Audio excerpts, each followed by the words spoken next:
Greetings, citizens, and welcome to That Game Rules, a subpar retro podcast where every week we break down an old retro video game and all the pop culture that surrounds it. I'm the Mayor Scuba. Thanks for listening. Today we're taking a trip over to Scubaville, USA.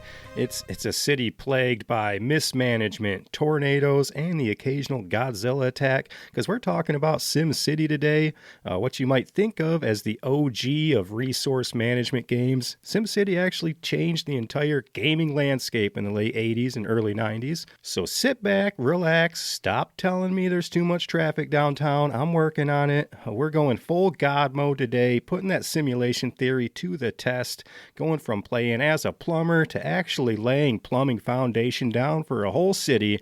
But before we generate terrain and reticulate some splines, let's break down this show this week. Every episode here, we go back in time and we talk about old movies, shows, and toys from our childhoods. Then we get into the game itself. We're going to talk the box art, the history, the development, the controls. We'll check out some comments and reviews, a whole bunch of other stuff. Finally, we'll give this game some awards, slap a ranking on it, see if that game rules, or is SimCity just a learning game disguised as a video game. We'll send some love to the PC this week, as well as the Super Nintendo version I've been playing. We'll check out the rise and fall of SimCity, the eventual purchase by EA, and the inevitable microtransaction nightmare available now on your cell phone via that freaking app store, right next to all those other terrible cell phone games. But speaking of terrible, email the show at thatgamerules@gmail.com. Tell me all the games you want to talk about. Tell me your favorite ice cream truck ice cream. Was it a Choco Taco, a Screwball? Were you more of like the Ninja Turtle with the gumball eyes? Maybe Sonic the Hedgehog? Which SimCity is your favorite? Let me know that. You rocking that SNES controller, or were you using the mouse and the keyboard, or were you using that Super Nintendo mouse even from back in the day? And the number one thing, did you keep track of that mouse ball? Quit taking that thing out and playing with it. You're going to lose it. Check out thatgamerules.com, Facebook, YouTube, TikTok, Instagram, blah, blah, blah. What have I been up to? What's going on the internet? I'm leaving tomorrow for Texas. With my son's robotics. It's the world competition, Houston, Texas. We are taking a bus. I'll be on that thing for 20 plus hours. I've never been anywhere near that part of the country. The westest I've been is Chicago, maybe over here, and I'm in Michigan. So I'm looking forward to that. I'm going to eat some Texas barbecue. We got a big picnic thing planned, so that's going to be really cool. I know I have some Texas listeners. Hit me up. Not that I can hang out with you guys down there, but let me know. Let me know some cool things in Texas. Maybe I'll be able to check out some stores. Maybe I'm going to end up at my first Buc-ee's. Never been to one of those either. Keep it going. Episode 50 is coming up, so hopefully I'm gone for like a week, but hopefully nothing's coming in too late. I got 2 episodes I'm planning to work on there, 49 and 50, and hopefully, I don't know, I'll have to maybe call into work again when I come back to record it. So if there's anything late, apologies, but I'm definitely not stopping. I can only do so much. I want to touch on real quick a Facebook post I made, crapping on AI. And that got that's a 50-50, it seems like, with a lot of people on pro AI or anti AI. It's like what I made a post because people keep making AI. It's just an AI screenshot of like Mario 64 or Mario 3 or all these old games saying, look at what this would look like with an upgrade. And it'll have like the year the game came out, and then 2026 with this big fancy. So I made a whatever picture that was just Mario 64. It was the same picture. It said 1996, 2026, and it was like, you don't need, just play the game as it was. And I'm not super hardcore for that. I'm fine with upgrades and remakes and stuff. My issue is, number one, people are dumb and see that picture and think that this new game's coming out. It's like a quick Google will tell you that's not the case. And also, if that's the case with you, I don't like people that are so tricked. You gotta keep up on AI now. Suddenly you can't believe anything you see or read or videos or any of that stuff. So I need you to be more vigilant out there. That's all I want from you guys. Play games however you want to. I mean, from your classic systems, your emulators, your PCs, your consoles, your CRTs versus your 4K UHD. I don't care. Play the games however you want to, and don't crap on other people that play them how they want to, unless you're all just emulating new games and screwing developers out of their money. It's like, you get what I'm saying? Anyway, I got to keep going. We'll break down some of that another day. But social media itself, you guys are scary out there. I feel like the most computer time I had in my life with social media was like AOL in the 90s. And then I've essentially been in a time capsule for 20 some years. And now I get on the internet and social media and it's like, wow, you guys are all kind of mean. I thought we were all just talking about like Star Wars and stuff. Now everybody's just got these mean opinions. It's just too many people having access to computers, too many people having access to other people. Let's get into some gaming memories. I'm done rambling about my life. Let's go back. We'll go back to a simpler time when school classrooms, they were lucky enough to have one computer. And that TV, that thing was still being rolled in on a big giant cart. So I got most of my SimCity experience as a youth in school. We thought we were getting away with like playing a video game during school, and then the teachers thought they were getting away with having us learn stuff while playing a game. So it was a win-win. And even if you listen real carefully, you can still hear that old mating call of those old dot matrix printers.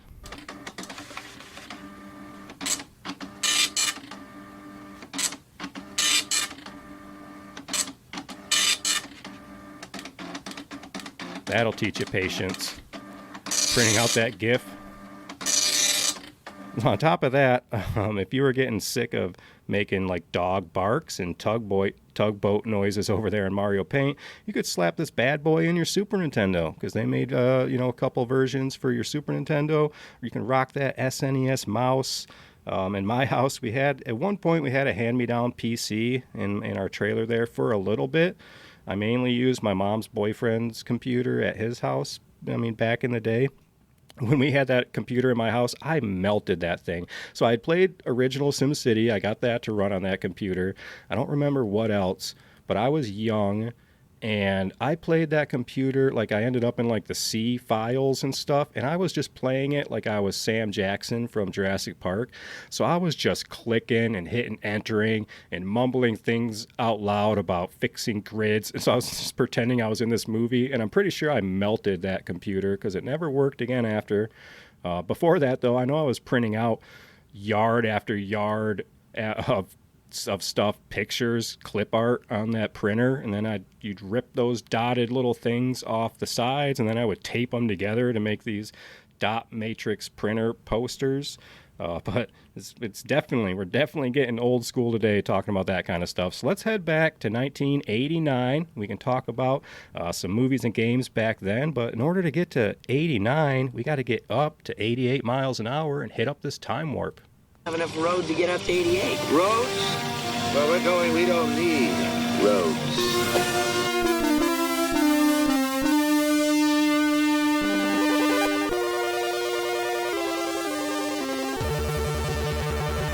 We're going to get strange today. Welcome to 1989.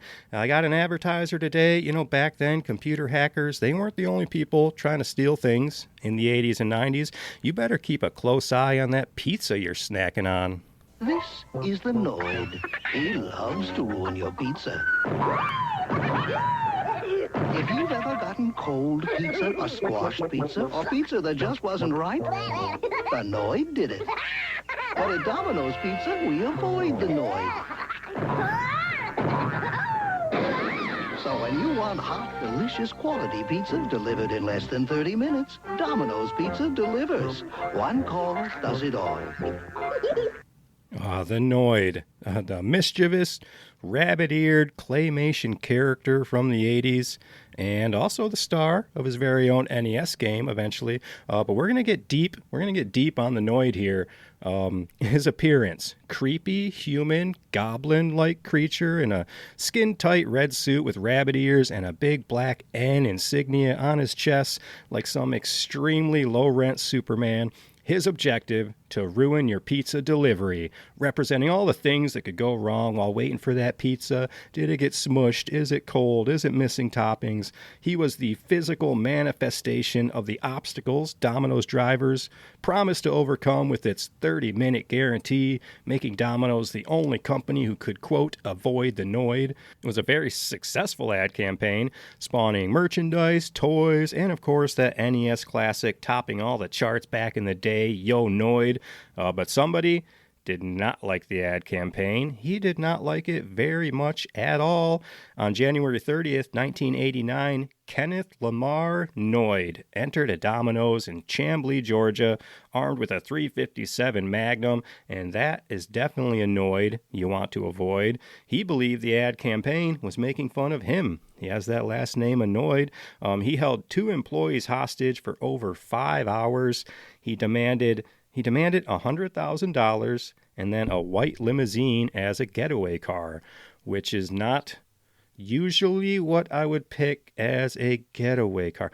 He also offered to exchange a hostage for a copy of the book The Widow's Son. And you can see things are a little strange here. He forced the employees to cook him 2 pizzas, and while he just sat there and ate, he set the gun down. The hostages just kind of walked right out. So Kenneth had some obvious mental health issues. He was found not guilty by reason of insanity. He spent some time in a mental institution until, unfortunately, he took his own life in 1995. This is also when Domino's stops the Noid campaign, probably having something to do with that. So sad news there. Lots of pizza drama in the world in general. You got this, you got Pizzagate from back in the day, you got the Pizza Bomber, if you know anything about that old weird story, and then you've just got this real life Noid situation, and I guess that's life. But we're gonna lighten things up again. Let's head to the movies. Let's talk about some stuff from the 80s. Let's get back to some good memories here. Let's all go to the lobby. Let's all go to the lobby. Let's all go to the lobby to get ourselves a treat. All right, we're going to lighten things up. Let's talk 80s movies. These are movies, unlike the Noid, you shouldn't avoid these movies. I'll cheer you up right now because we're going to talk about Short Circuit, starring Johnny Five himself, an experimental military robot struck by lightning. Hilarity ensues. Awesome input. You did not tell me. You have been vandalized all over yourself.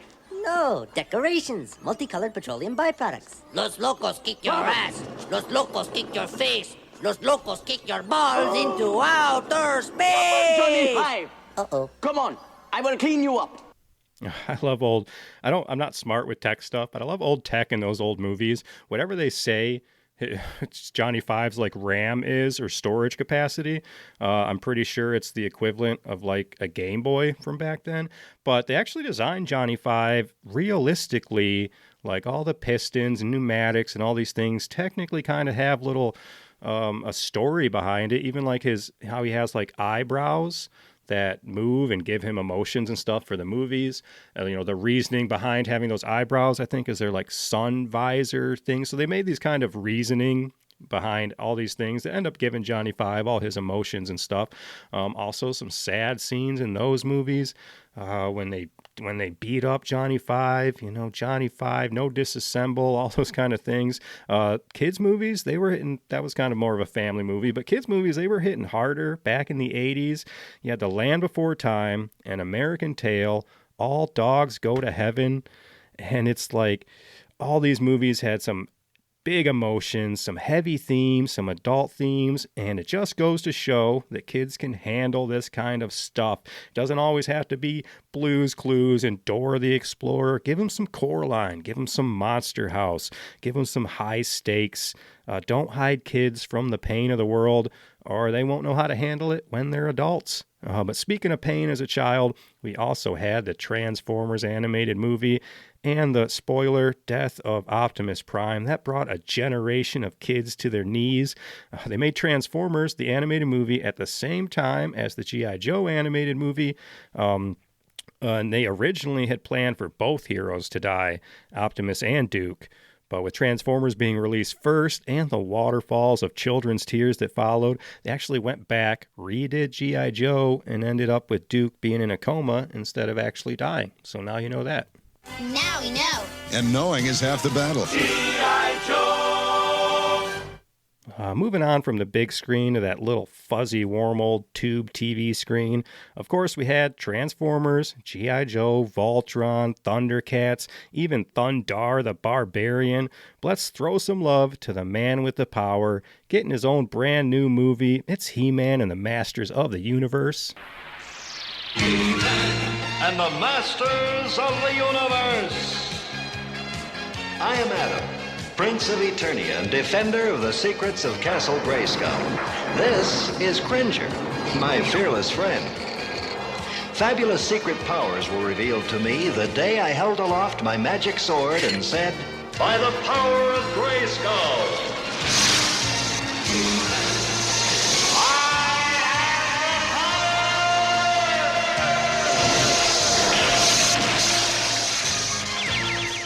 Oh, man. Hopefully that movie avoids that Jared Leto curse, that new one there. Maybe Jared Leto, he can go play the live-action Noid in the DCU. That's the Dominoes cinematic universe. But the cartoon, that ran from 1983 to 1985, and my favorite part about it is just Prince Adam himself, besides He-Man and his sweet haircut. Prince Adam, if you know the lore, he's supposed to be a teenager, but to save on animation costs in the show, he was just animated with the same design as He-Man. It's like, whatever. Just go watch an 80s movie about high school and see every 30 to 40-year-old they cast in those movies to play high school kids. So that tracks. I want to talk a little bit about the 1987 movie, the old He-Man, the first live action. Was it the first one? There might have been. Yeah, well, Dolph Lundgren. Anyway, so in that movie, Skeletor's troops, they're robots because Mattel, of course, they own and produce the Masters of the Universe toy line. They mandated early in production that He-Man couldn't kill anyone on screen. You're dulling it down for those kids. I'm trying to make it a Batman situation here. And of course, these movies, the TV show itself was all designed to sell the toys, but then they would add stuff into the show that then they would release that as a toy. So it became those kind of how cartoons worked back then. Canon Films, that first one, it's a Canon film. If you know anything about Canon Films in the 80s, that studio, we'll do some research on all those great, terrible Canon films. I love so much just executives doing probably rails of coke and just making terrible decisions. And anyway, Canon Films, they originally had plans to make a Spider-Man movie, but opted to split the money between two other movies. That was going to be this one, Master of the Universe, and Superman 4, The Quest for Peace. The plan was to take the profits from both of those movies, then make a big budget Spider-Man movie, but both of those movies bombed at the box office, and the Canon-produced Spider-Man movie never materialized. I can only imagine what a Canon Spider-Man movie would have looked like back then. Some other simulation, some other multiverse, Mandela effect. You got a Canon Spider-Man movie out there somewhere. But incoming, we got a Jean-Claude Van Damme cameo, because when Masters of the Universe 2 was in pre-production, it was decided that the roles of He-Man and Skeletor were to be recast. However, after the costumes and sets were prepared, Canon Films pulled the plug on the sequel, and the sets and costumes were instead reused for the JCVD sci-fi flick Cyborg in 1989, and that had the main villain Fender using the planned Skeletor costume for that crappy movie. But you're not here for my random JCVD love, so let's get into video games in 1989, because in 1989, it was a pivotal turning point in video game history, marked by the birth of modern handheld gaming with that Game Boy and the start of the 16-bit console era in North America. Let's talk about that handheld revolution, because the biggest news of that year was the worldwide launch of the Game Boy, the portable phenomenon released in Japan in April and North America in July. That gray brick revolutionized the industry by prioritizing battery life and gameplay over technical power. And that decision to bundle Tetris with that system, I mean, watch that movie. It's great. In the U.S., it's credited with that massive early success, selling 1 million units within weeks. Again, if they'd have packaged that with Super Mario Land, would they have got that 1 million? You know, it's that kiddie game versus a game like Tetris where adults, grown men are playing this on their way to work in the morning. But the competitor was Atari, because they also entered the handheld market with the Lynx, and that was the first handheld console with a backlit color screen. And they would keep coming. You get your Game Gear, you get your Nomad, all these things down the road, color screens, backlit screens. Nothing is going to top that Game Boy. Game Boy is they try to catch up with their color and all these things down the road, but Game Boy, you took that top spot and you just held it. But we also had the 16-bit wars beginning here, because while we had the 8-bit NES still dominating about almost 90% of the U.S. market, you had some new powerful contenders arriving to challenge Nintendo's almost monopoly on the whole market. You had the Sega Genesis, and this is where it starts. That launched in 1989, bringing that 16-bit arcade quality graphics home with titles like Altered Beast. And then behind him, you got the TurboGrafx 16. It competed as technically the first 16-bit console, although it was technically 8-bit with 16-bit graphics. It hit the market the same month, and based on the fact you probably don't have a TurboGrafx 16 next year, Nintendo, it did not do so well as Sega, but the future tech, you got early prototype images and news of that Super Famicom, the SNES, that began circulating in Japan, because after seeing Sega Genesis, Nintendo's working on that stuff already anyway. A couple of major game releases and milestones as well, with bestsellers, of course, the NES remaining the best-selling home system. That was for 6 years in a row now, with Mario Brothers continuing its streak as the top-selling game. But we did get some iconic titles. 1989 saw the release of influential games I love, like Mega Man 2, Ninja Gaiden, the first TMNT game for the NES, as well as a couple more hard hitters. I mentioned Tetris already, widely considered to be the most important game of the year. They bundled that with the Game Boy. That became a global phenomenon. But we did have Super Mario Land for the Game Boy. That sold 18 million units. That was bringing Mario's first game to the handheld there. Over on the NES, Castlevania 3, Dracula's Curse, often cited as the best of the trilogy. It introduced multiple playable characters and branching paths. That's almost like starting out I'm sure, Resident Evil pulled off these kind of things, having your multiple characters and your multiple story paths. Also on the NES, DuckTales, renowned for its tight platforming and non-linear level design, remains one of the most beloved licensed games of the era. Go check out that episode in the back catalog.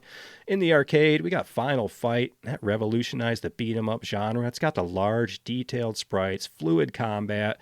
Over on the Apple II, send some love there. You had Prince of Persia, noted for its groundbreaking fluid character animation and cinematic platforming. And then our star of the show today, SimCity, first released on the Amiga and the Mac. The first of the Sim games, introduced that revolutionary city building simulation to a much wider audience, mainly after it got it was kind of a cult classic, or kind of a cult game to begin with, SimCity. And then it got an article, I think, in New York Times. And then, man, it took off from there. So with that, we'll continue the SimCity talk. We're going to talk computers, computer games. We'll talk the taxation of trade routes and whatever else. We're going to check it all out after this box art. Now, I know you love video games, and I asked the clerk which is the one every boy wants. You got me. Oh, yeah. Getting into the game vitals here, I'll be mainly talking the games I played as a kid, SimCity Classic, SimCity 2000, and the SNES versions. But we're going to move on we'll talk SimCity 3, 4, and SimCity 2013.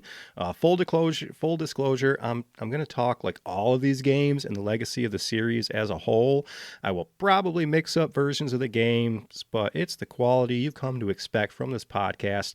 Today, I'm digging like deep in the brain. I'm pulling those memories out. Throw them in the old Harry Potter pen sieve, see what sentences come out the other end. So I'm just reaching for memories today. But this box art, the SimCity Classic box art, it's pretty great if you see that one. It's very Fallout-like. It's very much like a Pip-Boy. It gives the 1950s aesthetic. I don't know what it's supposed to be. It kind of looks like an old TV, radio type of box art situation, but It's got a small amount of controversy with that OG cover because the earlier versions feature a picture of the game's monster, which is an obvious and not at all subtle nod to Godzilla.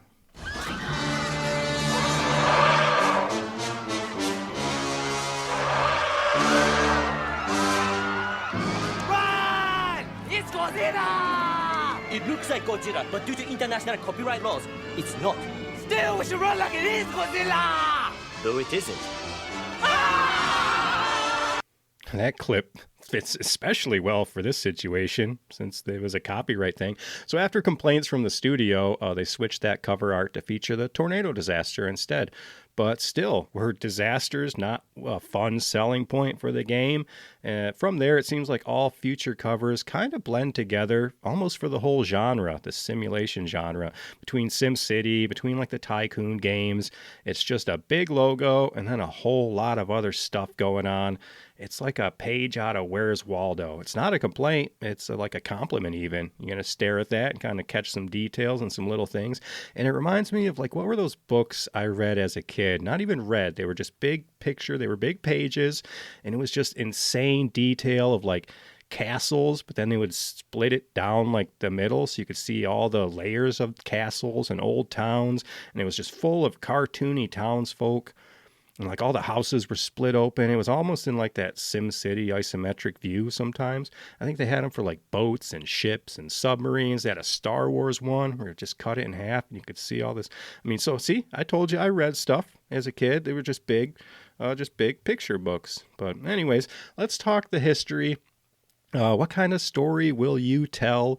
Because you're gonna make your own history once you start to make this game. But SimCity itself, that SimCity franchise, has been credited with inspiring a whole generation of urban planners, transport officials, and local government figures who experienced the games at a younger age and took on those careers later in life. You bunch of nerds out there. I love that.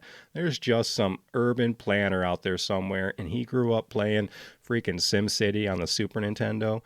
Various editions of the game have been used in education to simulate urban planning for students in elementary all the way through college classes. I mean, they even made teacher-specific editions just for school kids to get that knowledge. Now we know. And knowing is half the battle. They were making games back then good enough for schools, and like they weren't even trying. PC games from the 90s, I guess specifically from like pre-mainstream internet, they were just in a class of their own. There's just no microtransactions. They had add-ons and expansions, but they weren't money grabs. They were actually additions to the game. The thing being, they weren't just purposely putting out half-finished games, assuming they were going to finish it later. And that kind of seems to be the case nowadays. It's like, let's sell you that $60, $80 game, but as you're selling that, you've already got DLC behind it ready to go. And it's like, that's just shady. It's the way it is now. Just still seems shady though. But some old games I remember, I'll throw out to you. These I just sat and I'm like, remember these games. It was back on the PC, back in my Windows 3.1 era, I guess. MS Paint, that was the big one to just hang out, doodle, do nothing. You make the real abstract kind of stuff. We had Minesweeper. I finally learned how to play that as an adult instead of just clicking on random squares. Ski Free, that was another one. Unless that Yeti gets you every time. Solitaire was your classic. But then do you remember, was it called, I don't even know, Taipei? That's vaguely in my brain, but it was like a tile matching game where it was like stacks of tiles and you would match them. There was also a pinball game. I don't remember, but I remember playing that in school. Tons of different like pinball maps and stuff. But the real deep cut from school is, do you remember Snood? Does anyone ever play that? It was you like fired a ball at other colored balls, almost like a Tetris situation, but they were up top, the balls were, and you were firing from the bottom. So we had Snood, and then of course Oregon Trail. I want to do an episode of that. And I'm just going to have to just talk about I'm interested in the Oregon Trail. We'll just do an Oregon Trail episode someday. That'll be fun. But some of the later ones I had missed, Riven, of course, Roller Coaster Tycoons, Word Muncher. That was the old elementary school It was just a green screen with a grid, and you had a little munchy word guy, and it would be like you'd just chomp on the nouns, and you'd have to go and you'd hit spacebar and you'd chomp on the nouns. I think they had Number Muncher too. Also Yoda Stories, that was a fun one back then. A lot of the Command and Conquers. I even played some Leisure Suit Larry back in the day when the parents weren't looking. And then do you remember an online thing? It was an online website. I think it was called Purple Place. And it had a couple of different, you would click on these houses, and it was like mini games. That was something like my youngest kids played. So if you remember Purple Place, let me know. Throw me a message. Tell me what Purple Place was. I don't feel like Googling it. Let's look into the development now. The development of the original SimCity began in the glorious year of 1985 under game designer and possible long-lost cousin Will Wright. He was inspired by map creation feature on the Commodore 64 game Raid on Bungling Bay that led him to discover that he enjoyed creating maps more than playing the actual game. And has anyone else been there? It's like sometimes for me, I'll get stuck on naming my character or a team or a town in this case. And I tend to be the worst with like character creation. It's like 2 hours to create a character just to fall asleep 10 minutes into the game because I'm old and I'm sleepy. But does anybody else it's like a big distraction. So he found, because he was designing that game, he continued to develop the editor for the game as just like a personal toy because he enjoyed it so much. He even researched urban planning and realized that others might enjoy constructing and building cities themselves. The result, initially named City Planner, was a more advanced simulation that eventually became SimCity. And Raid on Bungling Bay, that was a unique game in itself, because it was almost like a Desert Strike or like a Jungle Strike type of helicopter game. You're a top-down helicopter. But the purpose wasn't just to destroy enemy bases and these kind of things. It was more strategy. It's like almost to mimic real life, because you would destroy bridges, in this case, to prevent the opponent's supply trains. Or you would bomb rivers to mess with their water supply. So it's not just there's the enemy, attack them. It was this different kind of thing. And it's what triggered those urban planning thoughts in Will's big old brain there. So while developing SimCity, he cultivated a love of the intricacies and theories of urban planning and acknowledged the influence of J. Wright Forrester's book, Urban Dynamics. In addition, Wright was inspired by reading The Seventh Sally, a short story in which an engineer encounters a lonely tyrant and creates a miniature city with artificial citizens for the tyrant to oppress. And now that may sound dark. That may also sound just like the way I play SimCity. Worship me, minions, and I shall bestow parks and transportation on thee, lest ye suffer the wrath of nature's fury and higher taxes. It's not that hard. The first version of the game was developed for the Commodore 64 under the working title Macropolis, and the game represented something brand new in the world of computer gaming. This is the most important part of SimCity history, of SimCity. Here's a button. Hey, listen! So listen, the most important thing, this is a game that could neither be won nor lost. And game publishers, they lost their nerdy minds because nobody believed that a game without points, without bosses, without an ending, that a game like that would sell successfully.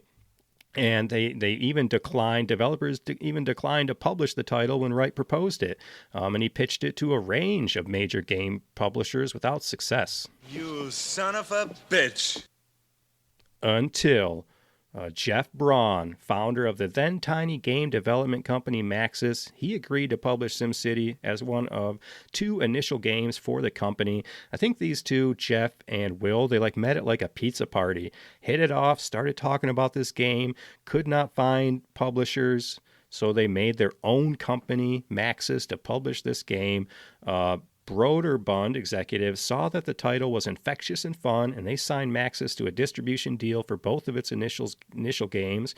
And with that, 4 years after initial development, SimCity was released for the Amiga and Macintosh platforms, followed soon by the IBM PC and Commodore 64 later in 1989.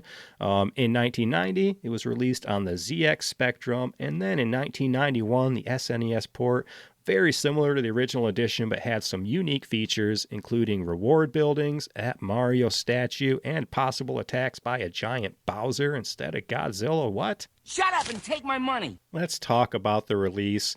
The unexpected and enduring success of the original SimCity would spawn a long line of spin-offs and sequels. We had SimCity 2000 released in 1993, and that introduced that isometric view instead of the straight overhead. They'd continue that for the rest of their sim career.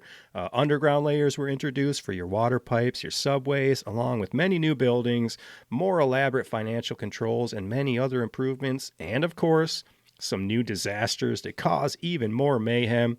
It really took off, and the developers, they couldn't believe it. Players wanted to build instead of destroy. The game has no real ending. Again, no high scores, no bosses to battle, no levels to move on to. It was the birth of the resource management game, and even deep RPGs can send some love to SimCity, because what are RPGs if not insane micromanagement, resource management? Once developers realized resource management was a game element people cared about, it started to spread across all gaming genres. Look at sports games and all their stats as well. Like, people like to micromanage stuff if they're into it. The first two games, they were well received, sold well during the 90s, with the franchise achieving a total of 5 million sales by 99. But man, SimCity 2000 in particular, that was among the highest selling games of the 90s. And in 2018, it was featured at number 86 of IGN's top 100 video games of all time. That's pretty good praise. Shut up and take my money.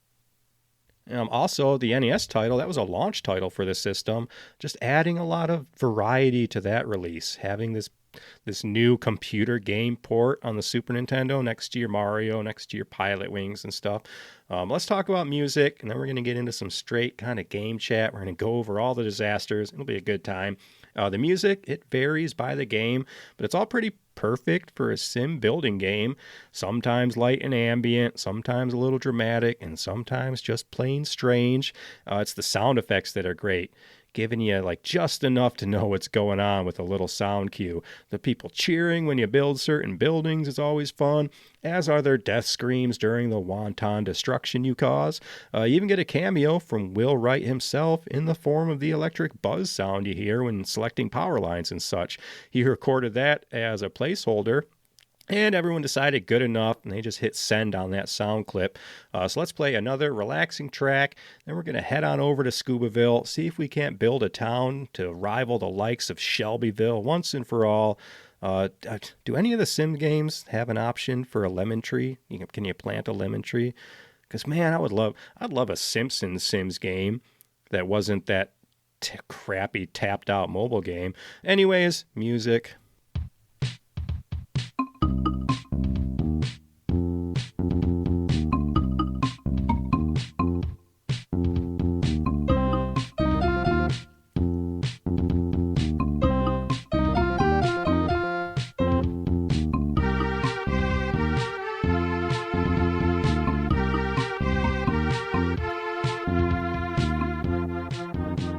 Let's get in deep on this game chat. It's kind of all over the place. I'm not going to sit here and break down an entire city building experience, but we're gonna hit the highlights. First, we're gonna start with characters, and it's you. You're the main character. You're the mayor. You're the star. Everyone else, they're just your minions. But we do got our fun guy we're going to shout out here, because we've met Dr. Mario, Dr. Robotnik, Dr. Wily, and Dr. Light. But coming fresh out of his medical school career is Dr. Wright, a green-haired, manic little man who will help you along with your city building journey. And I got some info here on Dr. Wright. His personal facts, pulling these out of the Super Nintendo manual. He's got an IQ of 1,000. His height is 3 inches. But I was trying to figure out where he went to school, see if he went there with Mario or not. But he did. He went to Mario State University, where he got a BA, an MA, a PhD, a DDS, and an NES, and an honorary professorship of deep thinking. But here, his hobbies include F-Zero racing, skydiving with Pilot Wings, and Yoshi riding. And his past titles include National Traffic Coordinator, President of the Society for the Preservation of Antique Plumbing. So shout out to Dr. Wright. He's there to help us along. Of course, based on Will Wright, the creator. But looking at these manuals, speaking of that Super Nintendo manual, all these manuals for all of these games are thick, and I spell that with 2 C's. It's like a copy of How to Build a City for Dummies. It is like a novel. The worst part of these manuals is buying a game. As far as these PC ones, let's talking these PC games, buy a game, go to load it in your PC, and only to discover that your computer didn't have the specs to run the dang game. I told you I'm a dork, I'm a nerd, I'm not smart, I'm not techie with computer stuff. I know nothing of computer specs now. It's just magic fairies in there for all I know. But I knew a lot less back then, but it hurts. Like when you would I know I used to get a game, or I know I've at least done it once or twice on a computer game, pop it in your disk drive or your little floppy disks and all those, and then find out your computer didn't have the specs. It didn't have the video card. It didn't have the sound card. It was like playing Mario is Missing. It's just like a big bag of disappointment. And it's probably what led me more to consoles anyway. That might have just turned me off from computers forever. I do have a career in Warcraft. I played that pretty hard in my 20s for like 4 years, World of Warcraft. That was when I randomly bought a computer like just to play World of Warcraft. So there was just a span. I just haven't had computers in my life besides my phone. And right now on this podcast, I have a laptop, and I got that, 2 years ago. And it's the first computer I've had in 20 years. So I'm telling you, I've been in a time capsule. But let's get into the controls here. Hey, listen! You've got your glorious SNES controller for your console game, but man, do I prefer this game with a keyboard and a mouse.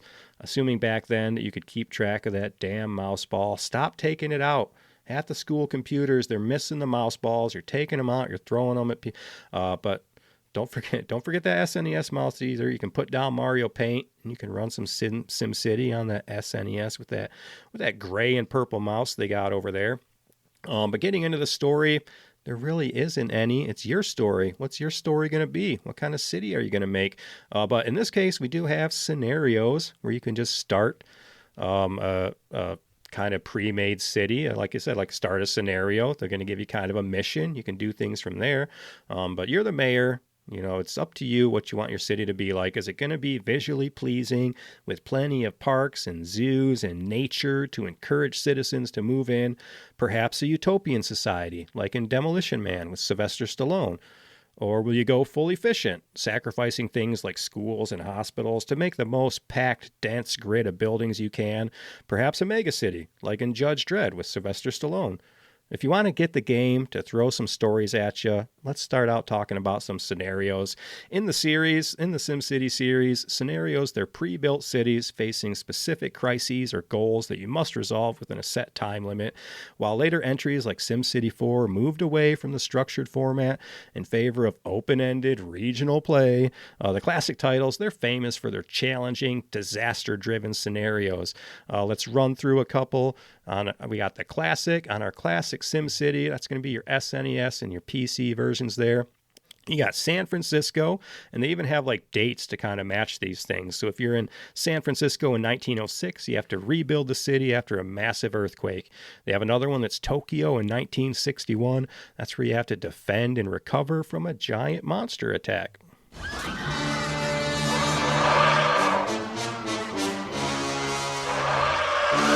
And then you had, I don't know where Bern is, 1965, resolve extreme traffic congestion by redesigning the transit system. That's probably based on something in real life. A lot of these kind of are, maybe not the Godzilla one.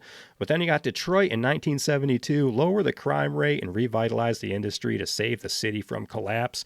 Detroit, always catching flack. I mean, it's about a half hour away. I'm in Detroit a lot, Well, not a lot, but if I go down there, concerts, weird kind of stuff there. It's not that bad. It's gotten a lot better. I don't know what Detroit was in the 70s. Maybe that was a bit scary, but Detroit, you're the joke city, I feel like, of the country, while New Jersey is the joke state. I guess Detroit's the joke city. It's not too bad.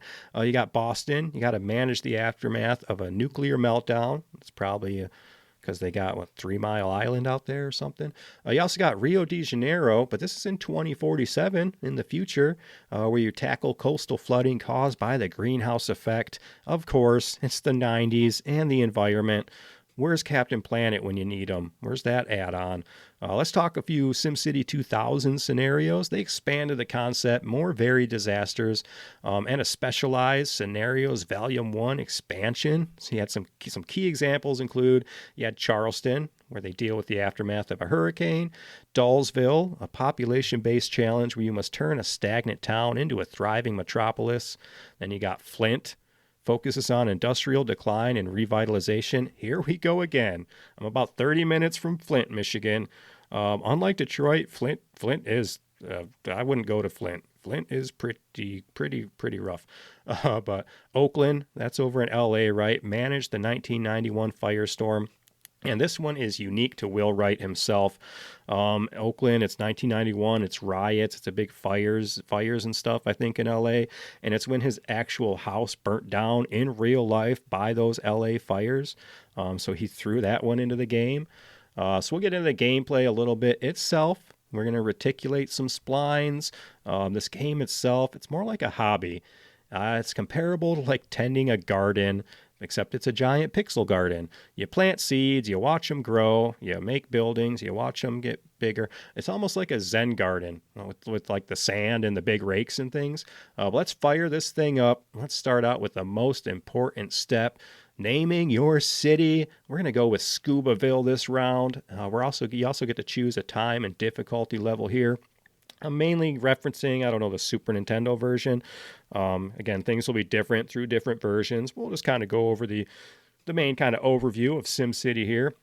So you can do a time and a difficulty level, and by time, like a year. The difficulty level, that's going to give you access to more money if you want it when you start. And it's always up to you. Just like an Oregon Trail, you can set yourself up for a challenge. If you're going to be a lawyer or a farmer in that game, if you're going to leave in April or June or whatever those are. There's no snake bites here, though, in this game, although you still may want to avoid the rivers themselves. You can also design your own terrain map, or you can choose from a selection of maps. If you're playing on the Super Nintendo, you could literally spend hours. I think it takes almost 4 hours to cycle through all the maps on the Super Nintendo. They just have a bunch of pre-made ones because the thing loads about as fast as a toaster. But there are some highlights. The Super Nintendo manual would break your toe if it fell on it.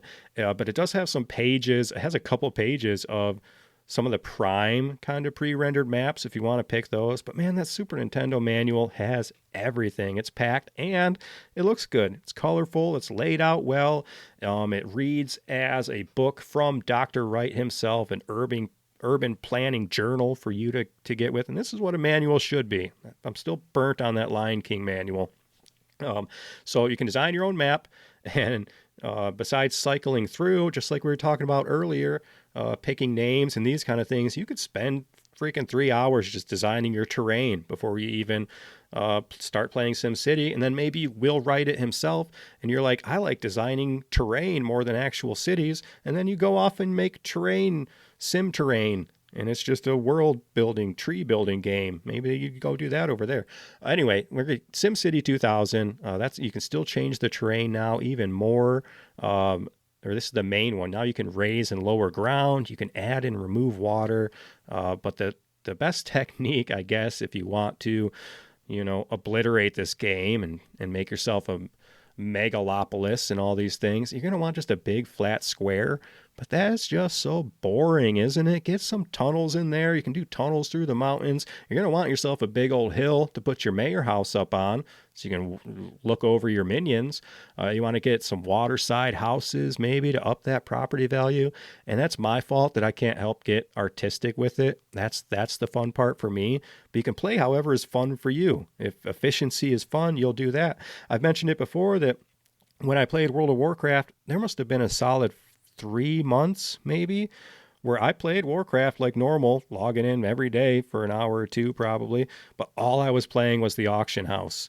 I was in control of all the bolts of linen cloth and nether weave and all these things. I had mods and add-ons that would automatically tell me when things were low, or I could set percentages to where I would buy cloth and enchantment items. I'd buy low, I'd sell high. I was literally just playing Wall Street Simulator, essentially, for 3 months. except it was fun for me because it was things like I said, like netherweave cloth and these things that intrigue me. And then so it's weird. That was the Microman. I just fell into that and was just into auction housing for a while. I was actually saving up to get a big rideable dragon. I don't remember. I did get it, or maybe it was a panther. Anyway, so play how you want to. Again, some people, you might want to take your roads and spell out some dirty words with your roads because that's fun. Do it that way. But the groundwork is laid. It's time to start zoning. Time to get in the zone. There's 3 types of zones: residential, commercial, and industrial. And the key here is to keep your industrial far enough away that Karens in your residential area won't complain about the pollution, but also close enough that people can commute to work without a super long drive. You want to keep your residential and your commercial fairly close. That's your stores and your shops and your restaurants all staying within reach of your neighborhoods. And there's always the little kind of meter there that tells you if you need more residential or more industrial. But those are your 3 zones. They stay pretty consistent throughout the entire series of SimCity as far as needing those. So lay down your zones. Again, that industrial a little farther away. Maybe you want to put some residential by some water and things like that. But none of it is going to work at all without some power. So lay down your zones. And now it's time to play Mr. Burns. Plop down a power plant, preferably in the corner of your map, kind of far away. Let all that smog blow over to Shelbyville. But next up, lay down some power lines, connect all those zones, and from there, you only got one last item before your citizens start moving on in. We're talking ways to get places, roads, rails, trains. Give these folks something to get around your new town. You can fudge this too, and just lay a piece of road down to technically count as far as getting, like, they won't complain because the road's there. But I can't help but just like design. Like, I need my roads to work. It's a weird, maybe OCD, all these kind of things. That's the part I'm obsessing about. Is I don't like that this road has an angle or that it turned here when it's in line with everything else. So I'll destroy this entire zone, make my road nice and straight how I want it. So I'm that kind of guy. It usually doesn't go in my favor when it comes to making a big, successful city because, efficiency is going to win over art if you're really trying to get to the peak of the programming, get that biggest city. But when you're done with your artsy thing, you want to move on, you can just sick some monsters and floods and riots on the city anyway. Start again, start over. They should have appreciated your art city. They should have been fine paying the 80% living tax you set because you made your city so pretty. That's their fault. But speaking of taxes, that's where the real magic happens. And that's a weird sentence to have in a retro gaming podcast. But you have to balance that portfolio. You got to diversify those bonds. I don't know what any of that means, but you can control some things through the power of math, time, and God himself, apparently. Other options besides adjusting your budget include the ability to alter time itself, also the ability to turn off, and more importantly, summon the forces of nature itself to punish as you see fit. Disasters are catastrophic events that occur randomly or be manually triggered by the player to test their city's resilience, or just for fun. While the common natural disasters appear across most titles, each game often features unique fictional crises like giant monster attacks or alien invasions, and it's my favorite part about SimCity. I don't know why. It's the chance time of SimCity. It's the craziness that I like. We're going to go over the disasters, some of the most common disasters across the entire series.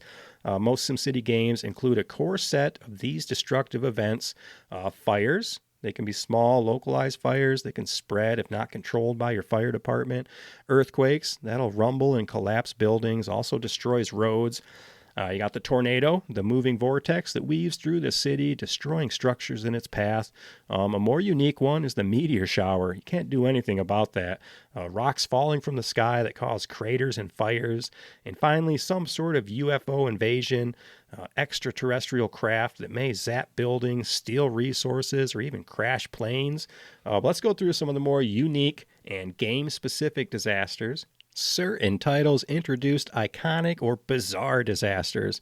The OG 1989 featured that monster, often resembling Godzilla or Bowser over there on the SNES version, that would stomp through the city. In SimCity 2000, they introduced the nuclear meltdown, which leaves a large area radioactive. It's uninhabitable, like you can't move back into it for a long period. SimCity 3000, that added space junk, considered one of the most devastating and unpreventable disasters. Just old satellites falling from the sky. SimCity 4 introduced Autosaurus Rex, a robot made of cars. That reminds me, what was the Truckzilla? Was that the name of that thing? And like Monster Jam would go and like eat the cars. But they also have volcanoes that rise from the ground in SimCity 4. And then in SimCity 2013, featuring the big lizard. It's a giant lizard that eats garbage, and a zombie attack that starts at hospitals. That is amazing. I love that disaster. I'm going to have to look that one up. I love those zombie attacks. Oh man, I keep talking about Warcraft now in this episode. It keeps giving these PC memories. Man, if you were there for that invasion during Wrath of the Lich King, they released like a plague and it destroyed actual in-game cities, way more than the developers thought. And I've mentioned this before. They've actually used that scenario where they released the Scourge. It was an expansion coming out for Warcraft, and it was a zombie thing.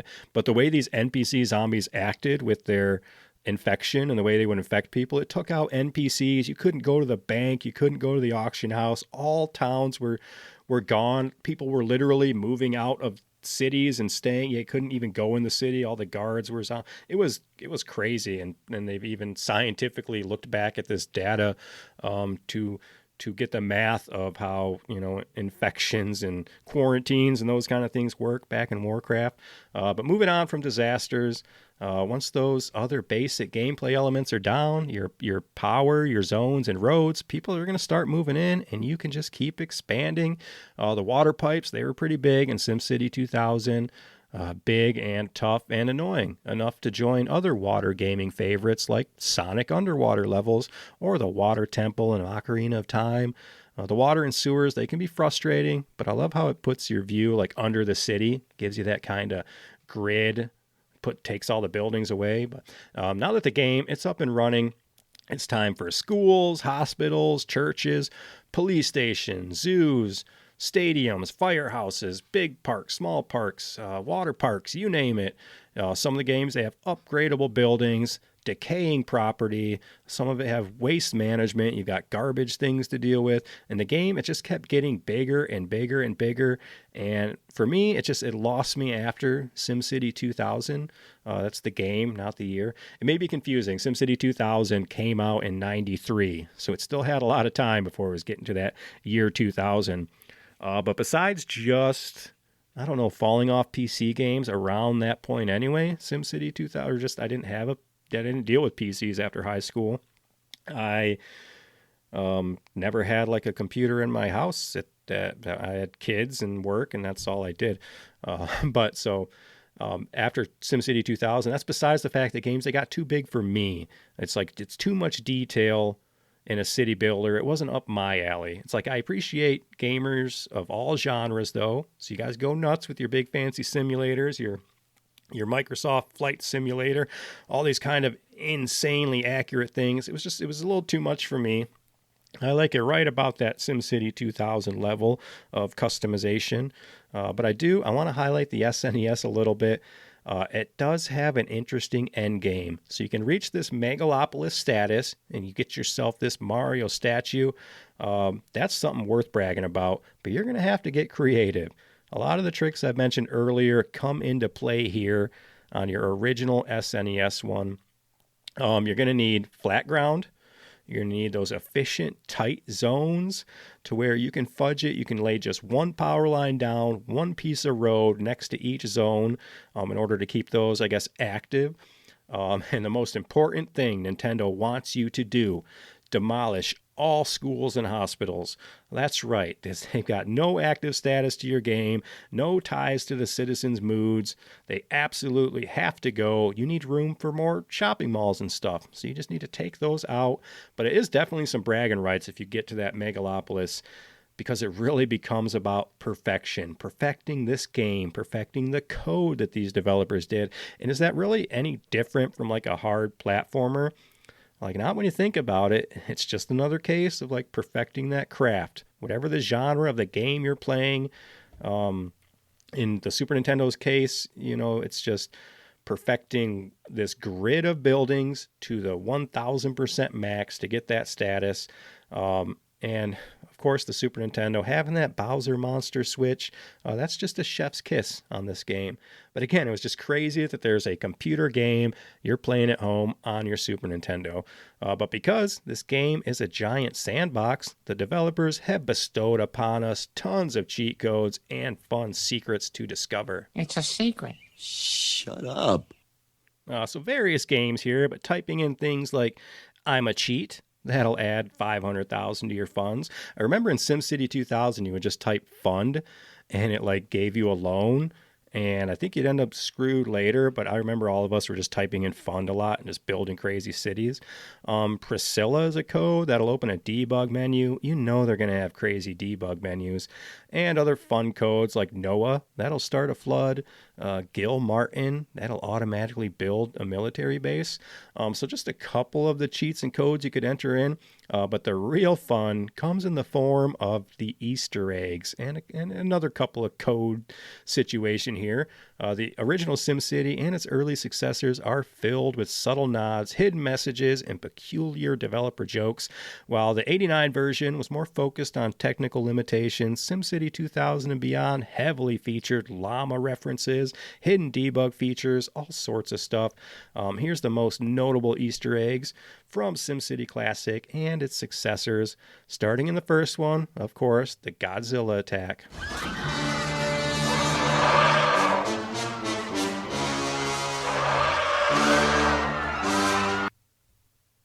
While not a hidden Easter egg, technically, the destruction of the city by Godzilla, it's just become a staple event of the series as a whole. Oh, you've got the money cheat. If you hold down L, the L key, while selecting Go With Figures on the tax screen, you can significantly boost your funds.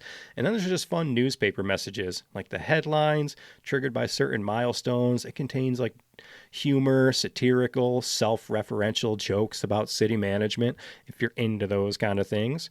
SimCity 2000, there's that fun cheat I was talking about. So typing fun gives you $10,000 bond at 25% interest. But doing this multiple times and managing it carefully can unlock massive financial advantages. You can fudge around there too. And then it's got the joke code. Typing joke into the game sometimes reveals a graphic of a pirate squid club. So there's another fun thing to figure out. SimCity 2000 also features Nessie the monster. In the scenario for New Orleans, it's possible to see the Loch Ness monster in the water. The profanity response is fun. Typing certain swear words like damn or hell into the DOS version might prompt the game to respond with messages like, hey, same to you, buddy. Or it'll just randomly build churches. That's my favorite. You just type in swear words and it just starts building churches. That's funny to me. You got your debug menus. In the Priscilla one, if you trigger special disasters like a nuclear meltdown, randomly you could also have a superhero come fly in a purple suit. He'll just randomly come in and start saving the day. And then the llamas. That llama became a staple mascot of Maxis, the company itself, appearing in random messages, newspaper articles, and street names throughout the early SimCity series, as well as the Sims series later down the road. And, of course, the Super Nintendo, it's got Bowser instead of Godzilla, and it's got those reward buildings. Achieving specific hidden milestones unlocks unique Nintendo-themed rewards, such as that Mario statue. We'll shout out a couple of the later ones I haven't played, SimCity 4 and some of the later classic era Easter eggs here. But you got Christmas Snow. Setting the computer clock to December 25th or waiting for the actual Christmas day causes the terrain in SimCity 4 to turn into snow. I always love holiday themed in like live games, again, like Warcraft, stuff like that. But there's Maxi Man and monsters. That superhero, Maxis Man, can appear to fight disasters. And, of course, your Godzilla-style monsters there. But there's a hidden Command & Conquer nod. The Kane Tiberium factory from Command & Conquer will randomly appear in high-pollution industrial zones. So I like that because I love me some Command & Conquer. And then you got hover cars. That's a rare, high-wealth cosmetic Easter egg where futuristic cars appear in traffic. Keep an eye on that. But let's talk a little bit about SimCopter. And the SimCopter, there was a famous Easter egg in SimCopter. That was a game in 96, we'll mention here, by a disgruntled designer saying that he spawned vast numbers of kissing shirtless men in Speedos. This is one of those old video game stories, pre-internet. And I've heard a few different versions, a few different stories for this Easter egg. I've also heard that it was an accident, that it was a bug in the code. But yeah, essentially, this game is known for having random dudes walking up and kissing. I know, gasp, shock, horror. I know, right? But it was a pretty big deal in the 90s. But nobody was playing SimCopter anyway. So let's get into the legacy, the releases under Electronic Arts, and I guess it's essentially the fall of the SimCity empire. Maxis was purchased by EA, Electronic Arts, in 1997, and the company would gain control of the SimCity brand, ready to destroy yet another franchise worse than Disney did to Star Wars. That's the sequels anyway. I like Jon Favreau's stuff. Is that his name? I like The Mandalorian. I like all the TV shows. They're fine. But man, those freaking Disney sequels are terrible. 7 was okay, I guess, but 8 and 9. Anyway, Will Wright continued to work at the company, moving on to work on The Sims, which is probably why those games are so successful. And you can attribute the success of The Sims directly to the decay of SimCity. The development of future SimCity titles would be led by other Maxis staff.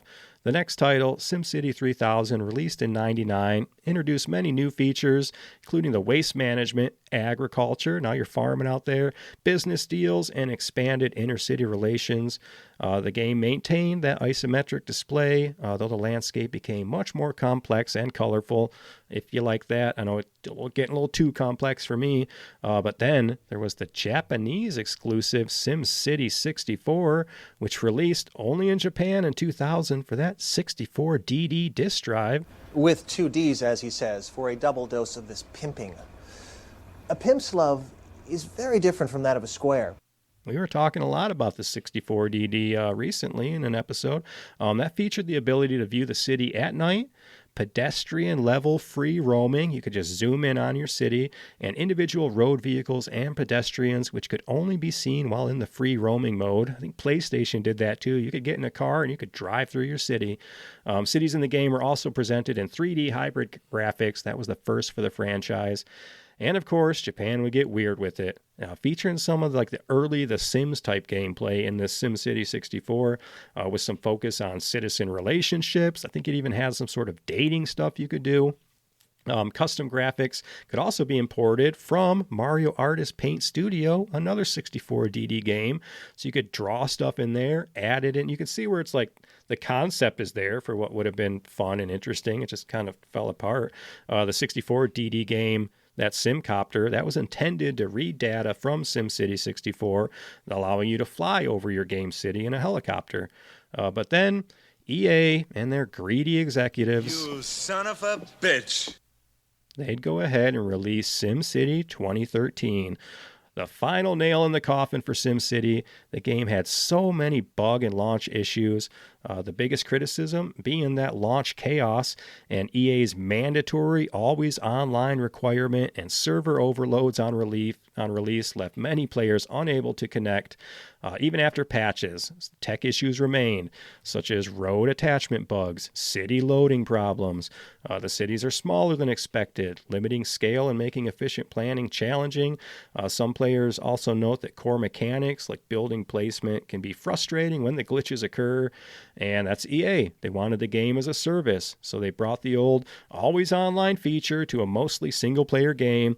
This, of course, caused their servers to overload launch day, constantly crashing, not allowing players to log in at all. And it's hard to come back from those disaster launches. Even a game like Cyberpunk, which I hear is just a great game nowadays, they're still feeling the pain of that terrible launch they had.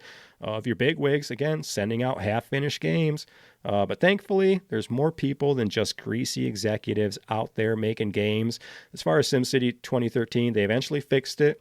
At the beginning, they're like, no, it's impossible for us to not be always online until the game crashed at launch. And then they're like, oh, okay, well, we can do this, and now you're not online. So it is just, it's just greasy crap. I think even, too, they were trying to prevent piracy by having an always online game, but not at the sake of the gameplay itself, not at the sake of your customer base.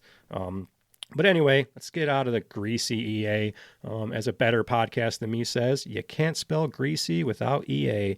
But while there were a handful of city-building games before 1989, SimCity popularized the genre and laid the groundwork for many titles inspired by it, including City Skylines 2015, which was greenlit after the poor reception of that reboot in 2013.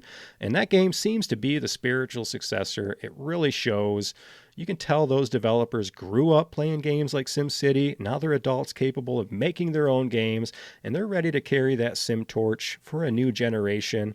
Every comment, a lot of it, everyone's like, when they're complaining about 2013, everyone says, try City Skylines, try this one. And it's why I love the indie scene so much, because it's just fans making games, giving the middle finger to those big companies, and just making games for the sake of making games, like realizing that dream, putting those ideas to work.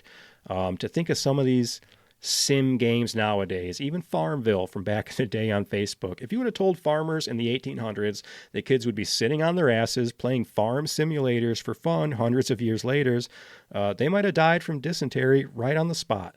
But you've got lawn mowing simulator, power wash simulator, hysterectomy simulator, on and on and on. Of course, even Minecraft owes a lot of love to SimCity. And as far as SimCity goes, of course, a terrible pay-to-win microtransaction disaster of a cell phone game. That's out there to be played as well. And I just hate, I think, every single mobile game out there. Am I so out of touch?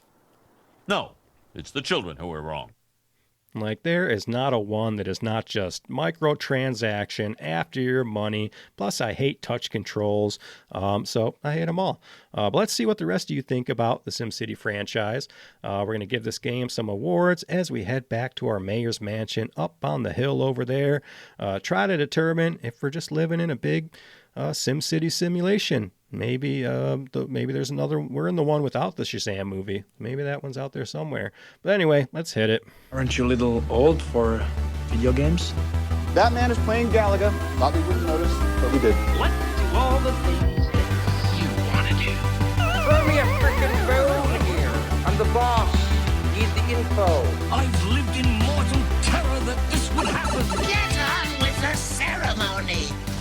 Oh, here I am again.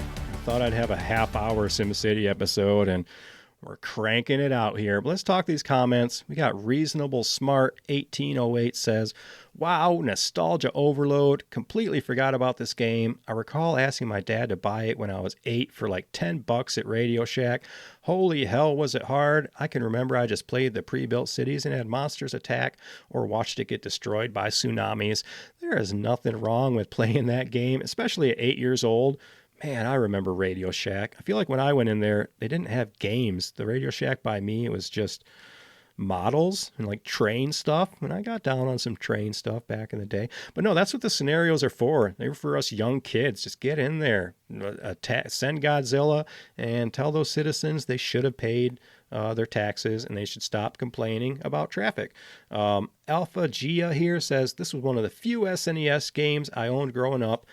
Money was tight, so I had SimCity, Super Mario World, Zelda, Gradius 3, and Mortal Kombat. And that sounds like a bigger library than I had when I was a kid. I don't remember. I remember renting tons of games, and I remember having maybe like the one kind of stack that was my games, but I didn't like own a lot of games growing up, I feel like, because I don't know where a lot of my original games went. That's a pretty good library, even then. That's got a big mix. You got fighting games, you got your RPG, that sounds like a launch lineup He continues, it says, love me some SimCity, went back years later to play the PC version and was shocked that I liked the SNES version better. SimCity 2000 is awesome too. I tried the Skyline games and found there was too much to deal with in them. Very complicated, or maybe I'm just getting old. And again, I feel you there. It's like too much detail. It's just, I guess it's just if you're into it. Maybe if it was more sci-fi and not so real world, maybe if it was a Star Wars simulator, maybe if I was building Tatooine, I'd really want to make sure my cantina has the, those kind of things. Maybe that would appeal to me more. Moving on, Dark Green Eyes says, used to rent this from Blockbuster back in the day. That's your only comment, but send in love to Blockbuster anytime I can. We got Something Eating Space here, says, I still play this once every few years. It's a shame that I could never get into the later games the same way. Peak of the series, in my opinion. City Skylines is pretty damn cool, though. And the peak of the series there, he's talking about SimCity 2000. And again, like I said, another City Skyline shout out there. We got Super in a Cage here, says, going from the SNES to this on PC was mind-blowing. I had the opposite experience where I went from PC to Super Nintendo and was like, oh, well, this is still a thing I can kind of play. But when you only had the one thing, it was good enough. Lollypoop Hacksaw says, from the SNES to the Saturn, for me, I still think it is the superior city sim to anything that has come out since. We're still talking 2000 here. And again, that's the one I like. It just gets a little too detailed after that for me. But shout out to playing this thing on the old Sega Saturn. Samus4145 says, so much fun on the PC. Then you grow tired of what you built and you spawn natural disasters because some water pipe didn't line up. That comment speaks to my heart. I did that last night. I was just like, oh, Godzilla, oh, hurricane, oh, tornado. And then I was like, I'll do a bunch of fires that I did. And then I was like, I'll summon a bunch of floods. And then it looks like I'm a hero now because I... Anyway, Clanu says, I remember playing this around age 10. My parents had a civic planner friend, and she asked why I placed my dense industrial zoning so close to residential and whether that was a good idea. I had never even considered that zone proximity might impact how my city developed, and it blew my mind. Clanu, that's a very specific memory, and it's weird that... It's cool that your friends had this civic planner person, and that's what I'm talking about, like education and learning. Even that was just kind of the first kind of things I remember is like, you don't want industrial next to residential because you don't want to hear factories and smog and pollution and all these kind of things. So learning stuff and you didn't even know it. Final comment here from Surf and Snower says, simple enough to be casual, confusing enough to require effort. And that's a pretty good wrap up of the game itself. It's like, easy to play, difficult to master, that kind of thing. But we're going to keep it going. I've got some awards to give it myself here and some final thoughts, and we'll just keep talking SimCity before I release Bowser and just tear this whole thing down.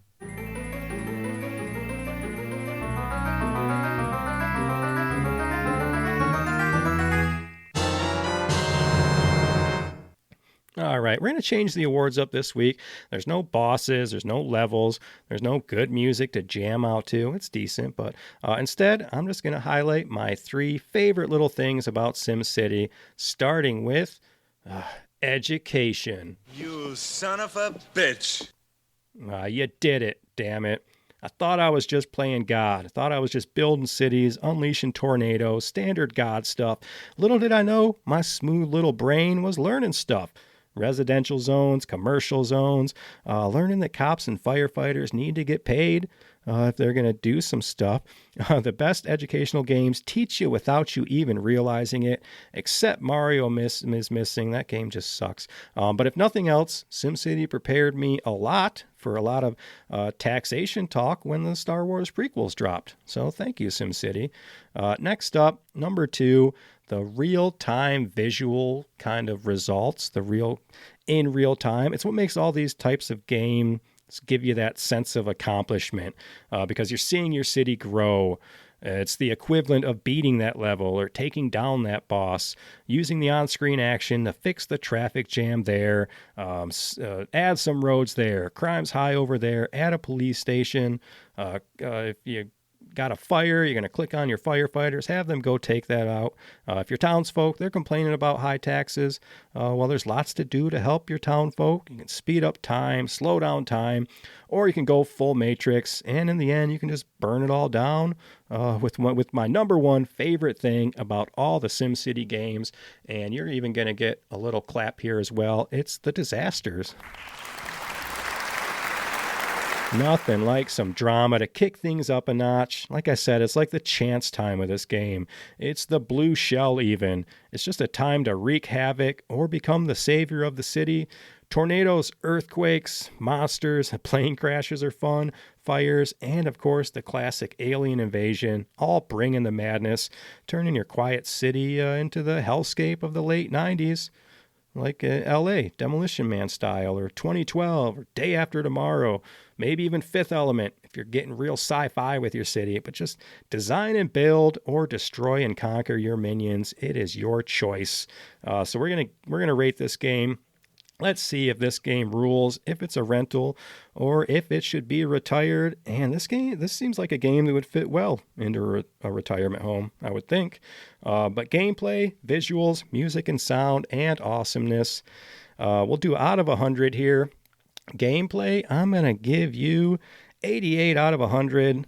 Whether you're going for that Megalopolis and that Mario statue, playing with disasters to punish your citizens like a kid burning ants with a magnifying glass, or you just want to relax and envision yourself as top mayor, I mean, the gameplay is here for you. It's truly a play how you want to play type of game, and we appreciate those over here at the podcast. Visuals, I'm spanning across the whole thing here, no specific game, but I'm going to give it 92 out of 100. No matter where you play, SimCities, it's always looked great for the time. And sure, those older, like pre-isometric overheads and black and white on the old DOS, maybe those left a lot to be desired. I've seen screenshots of those. But I love the tiny graphics on everything, the tiny little cars, the tiny little Sims, all going about their days. You got so many colors, styles, all customizable. If you're an artist, you're just painting the landscape with trees and buildings, just enough to make Bob Ross proud. Next up, music and sound, 86 out of 100.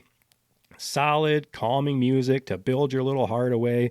And the atmosphere really kicks in with like the city noises, the traffic noises, the construction, like car horns honking, people cheering when you build them, their fifth stadium. So what do you need all those stadiums for? What's going on in all those stadiums? But finally, awesomeness, 71 out of 100. And it's hard to just say SimCity is awesome, like back when we were younger. Like, what are you, a nerd? Like nowadays, the nerd flag, it's flying high. Proud to be a nerd, dork, dweeb, or just plain weird, whatever I am. But just like that bulldozer, this game paved the way for a new genre to take off, and that is pretty awesome. So let's add it all up. 84 out of 100. Not a bad score. All my memories are from peak SimCity, and although EA would come along to destroy yet another franchise, this city building society simulator game rules in my book, just not my checkbook, because I can't afford any more stadiums or zoos, people. It's either pay the tax man or face the wrath of Bowser. Make your choice. If you choose to listen to this entire episode of SimCity, then you are a trooper. I had a lot of fun today, reliving my old PC days, talking SimCity, and learning a depressing piece of Dominoes history. But it's time for us to make history, add another chapter to that game rules instruction manual. 2 big episodes coming up, 2 of my favorite games ever created. There's a teaser for you. Time to get out of this episode, hop on that monorail, watch out for tornadoes, and let's just head into next week. So thanks again for listening to this week's show. I appreciate you guys. If you can, go ahead, hit me up at thatgamerules@gmail.com. Tell me all the things, tell me all the games, tell me all your drama. But anyway, we're going to get ready. We're going to monkey around next week. There's another teaser. Until then, I'm going to go hit up Dr. Wright. I'm going to see where he got his degree. And if he hung out with Mario in college, I'm going to figure out where he's getting that green hair dye from. But pay your taxes, people. Don't destroy any hospitals or schools despite what Nintendo tells you to do. And stay safe. Keep gaming. I will see you guys on the next one.